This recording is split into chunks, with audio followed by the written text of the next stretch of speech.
Top cooker டூப்பு குக்கரில் ஒரு சூப்பரான இன்ட்ரெஸ்டிங்கான செம்ம டேஸ்டியான ஒரு ரெசிபி தான் பார்க்க போகிறோம். இது பார்த்திங்கன்னா பன்னீர் வச்சு செம்ம ஸ்பாஞ்சியாக அப்படியே சாப்பிடும் போதே அப்படியே ஜூஸியாக தொண்டைக்குள்ளே இறங்கும் போது இதமாக இருக்கும். என்னென்னு தானே பார்க்குறீங்க? Hi guys, welcome back to my channel. நான் சுபத்ரா நாராயணன். இன்றைக்கி நம்ம பார்க்க போகிறது டாப்பு குக்கர் டூப்பு குக்குள்ள ஆக்டர் சுஜாதா மேம் அவங்க செஞ்சு காட்டி அசத்தின சீரக பொடி பன்னீர். கொஞ்சம் வித்தியாசமாக நல்ல டேஸ்டியாக இந்த ஜீரா பன்னீர் 65 எப்படி சிம்பிளாக சூப்பராக எம்மியாக டேஸ்டியாக வேறு லெவலில் பண்ணலாம் அப்படின்னு பார்த்துடலாம். அதுக்கு முதல்ல பன்னீரை மேரினேட் பண்ணிக்க போகிறோம். அதுக்கு ஒரு பவுலில் 250 கிராம் நல்லா கட் பண்ண பன்னீர் துண்டுகளை வச்சுருக்கேன். அதில் 1 டேபிள் ஸ்பூன் சீரகத்தூள், 1 டீஸ்பூன் மிளகாய்த்தூள், 1/2 டீஸ்பூன் மல்லித்தூள், 1/4 டீஸ்பூன் மஞ்சள் தூள், 1 டீஸ்பூன் இஞ்சி பூண்டு விழுது, உப்பு தேவையான அளவு, 1 டீஸ்பூன் எலுமிச்சை சாறு, அரிசி மாவு 1 டேபிள் ஸ்பூன்,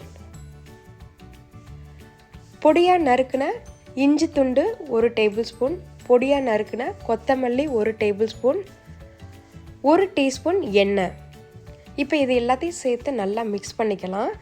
இது மசாலா எல்லாம் ஒட்டணும். ஸோ அதுக்காக இன்னும் கொஞ்சம் தண்ணியை சேர்த்துட்டு இதை நல்லா பெசரி இந்த மேரினேஷனாக பண்ணி வச்சுட்டு ஒரு 30 நிமிஷத்துக்கு இந்த பன்னீர் மசாலாவில் நல்லா ஊறி வரட்டும். இப்போ பார்த்திங்கன்னா நல்லா ரெடி ஆகிடுச்சு. இப்போ இதை ஃப்ரை பண்ணிக்க போகிறோம். அதுக்கு ஒரு பேன் சூடு பண்ணிவிட்டு அதில் 2 டேபிள் ஸ்பூன் ஆயில் சேர்த்துக்கிறேன். இந்த ஆயில் சேர்த்ததுக்கப்புறம் இதை நல்லா சூடு பண்ணிக்கலாம். சூடானதுக்கப்புறமா மேரினேட் பண்ணி வச்சுருக்க பன்னீர் துண்டுகளை ஒன்று ஒன்றா அதில் சேர்த்துக்க போகிறோம். பன்னீரை சேர்த்துட்டு இதை ஃப்ரை பண்ணிக்க போகிறோம். அவ்வளோதான். மேரினேஷன்லேயே நீங்கள் அது ஃப்ளேவர் எல்லாமே நல்லா கம்ப்ளீட்டாக இறங்கிரும்.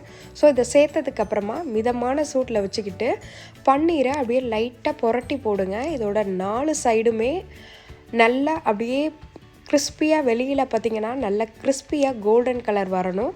உள்ளார நல்லா சாஃப்டாக ஜூஸியாக அப்படியே செம்ம சாஃப்டாக இருக்கணும். ஸோ அந்த அளவுக்கு இதை குக் பண்ணிக்கலாம்.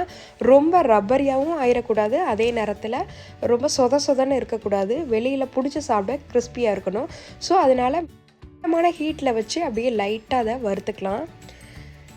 அப்படியே இதுலேருந்து ஃப்ரை பண்ணும்போது இதில் ஆயில் அப்படியே செப்பரேட் ஆகி ஆயில் அப்படியே வெளியில் வர ஆரம்பிக்கும்.